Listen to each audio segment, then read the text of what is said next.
ప్రజా సమస్యలపై శాసన మండలిలో గలం విప్పే అవకాశాన్ని ఎమ్మెల్సీ చంద్రశేఖర్ రెడ్డి సద్వినియోగం చేసుకున్నారు. ఎన్నికల సమయంలో మేనిఫెస్టోలో ఇచ్చిన హామీలను నిలబెట్టుకోవాలని ప్రజా సమస్యలను ప్రభుత్వం దృష్టికి తీసుకొచ్చారు. చంద్రశేఖర్ రెడ్డి గారు మాట్లాడతారు. తర్వాత మంత్రి గారు రిప్లై ఇస్తారు. గవర్నర్ గారి ప్రసంగానికి ధన్యవాదాలు తెలిపే కార్యక్రమంలో భాగంగా నాకు అవకాశం ఇచ్చినందుకు మీ అందరికీ కూడా ధన్యవాదాలు తెలియజేస్తా ఉన్నాను. అధ్యక్ష, ఈ గవర్నర్ గారి ప్రసంగంలో గత ప్రభుత్వం అంటే ఇప్పుడు ప్రస్తుతమైనటువంటి కూటమి ప్రభుత్వానికి గత సంవత్సరం ఎన్నికలు జరిగినప్పుడు 5 yearsకి సంబంధించినటువంటి మ్యాండేట్ ఇచ్చారు. అంటే 2029 వరకు వారి అధికారంలో ఉండేదానికి అవకాశం ఉంది. అయితే ఈ గవర్నర్ ప్రసంగాన్ని కనుక మనం చదివితే గడిచిన 1 సంవత్సరంలో ఏం చేశాము, ఈ సంవత్సరం ఏం చేయబోతాము, రాబోయే 5 సంవత్సరాల్లో ఏం చేస్తామని చెప్తే బాగుండేది. కానీ దీంట్లో కంక్లూజన్గా ఎలా చెప్పారంటే 2047వ సంవత్సరంకి సంబంధించినటువంటి డేటాను పెట్టడం, ఇదంతా కూడా చాలా హాస్యాస్పదంగా ఉంది అధ్యక్ష. ఇది కానీ చదివితే 23 సంవత్సరాల తర్వాత ఏం జరగబోతా ఉంది అంటే, ఫర్ ఎగ్జాంపుల్ ఒక చిన్న మాట కూడా చెప్తా ఉన్నాను అధ్యక్ష.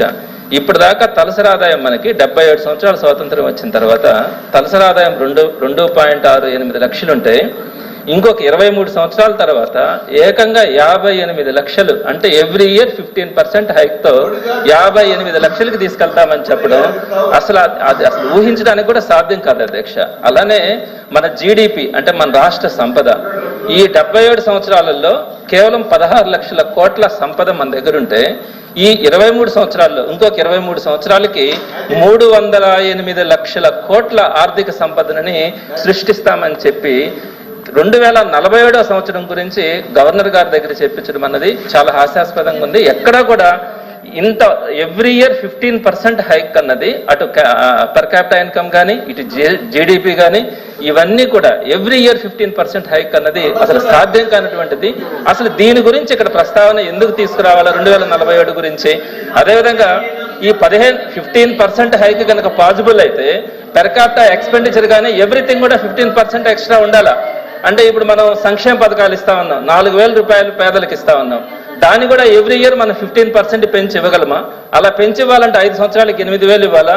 2047కి వచ్చేటప్పటికి 99,000 రూపాయలు ఒక్కొక్కరికి పెన్షన్ ఇవ్వాల్సి వస్తుంది. ఈ 15% హైక్ అన్నది ఎవ్రీ ఇయర్ పాసిబుల్ అవుతుంది అని గవర్నర్ గారి దగ్గర చెప్పించడం అన్నది ఇది మాత్రం చాలా అభ్యంతరకరంగా ఉంది. అదేవిధంగా ఏదైతే వీళ్ళు హామీలు ఇచ్చారో అవి ఎక్కడ కూడా గవర్నర్ గారి ప్రసంగంలో కనిపించలా. ఏది సుమారుగా 1,50,00,000 మందికి ఆడబిడ్డ నిధి ఇస్తామని చెప్పారు, వారందరూ కూడా ఎదురు చూస్తా ఉన్నారు. అలానే ఉచిత బస్సు ప్రయాణం గురించి కానీ, 20 లక్షల మందికి ఇస్తామన్న నిరుద్యోగ భృతి గురించి కానీ, 52 లక్షల మంది రైతులకు సంబంధించిన అన్నదాతకి ఇవ్వాల్సినటువంటి 20,000 గురించి కానీ, 50 సంవత్సరాల పెన్షన్ గురించి కానీ, జాబ్ క్యాలెండర్ గురించి కానీ, 20 లక్షల ఉద్యోగాల గురించి కానీ, సిపిఎస్ రద్దు గురించి కానీ, పిఆర్సీని మంచిగా వేస్తామని చెప్పారు దీని గురించి కానీ, అలా సిపిఎస్ జిపిఎస్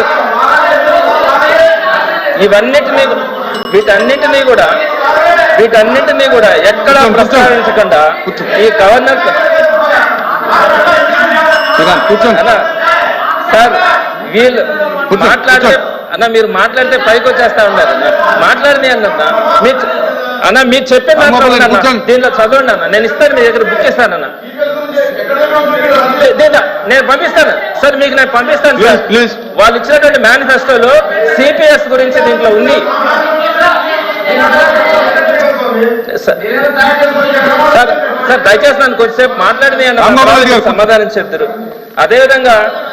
అదేవిధంగా ప్రభుత్వం ఏర్పడిన తర్వాత మొట్టమొదటి సంతకం 16,347 మందికి సంబంధించి మెగా డిఎస్సి అన్నది ప్రకటించారు అధ్యక్ష.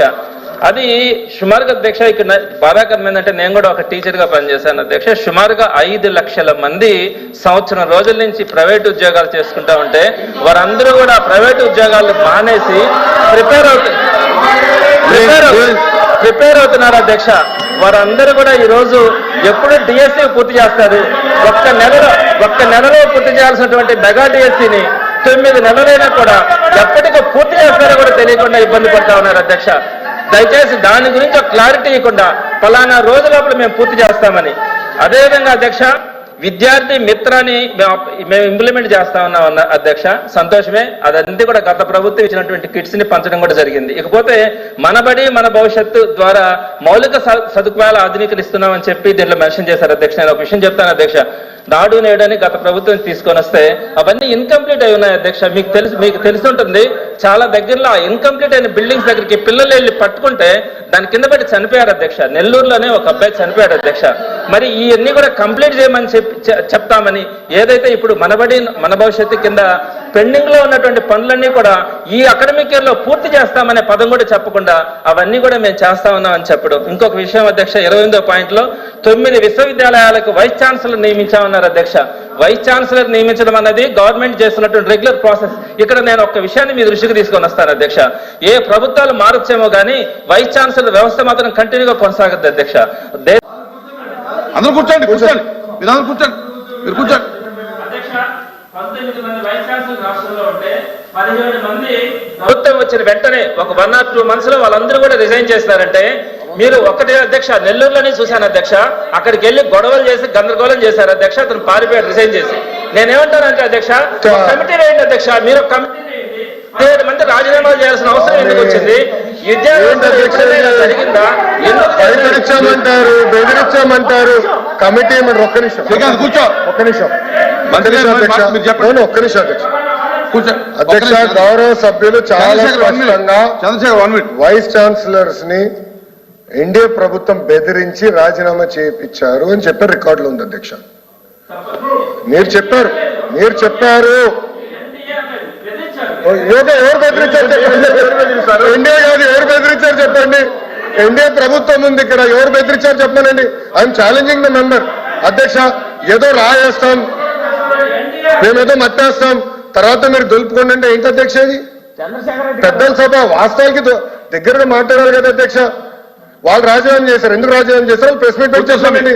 I'm no issue. APSC chairman ఎందుకు రాజీనామా చేశారో ప్రెస్ మీట్ పెట్టి చెప్పానండి. I'm no problem. కానీ ఎక్కడ బెదిరించానని ఎవరు చెప్పారు సార్? ఎవరు చెప్పారు సార్? అధ్యక్ష, ఎప్పుడు లేని విధంగా వైస్ ఛాన్సలర్స్ కోసం 500 మంది అప్లై చేశారు అధ్యక్ష. టాప్ బెదిరించారని. కూర్చోండి చంద్రశేఖర్ రెడ్డి గారు, మీరు కూర్చోమని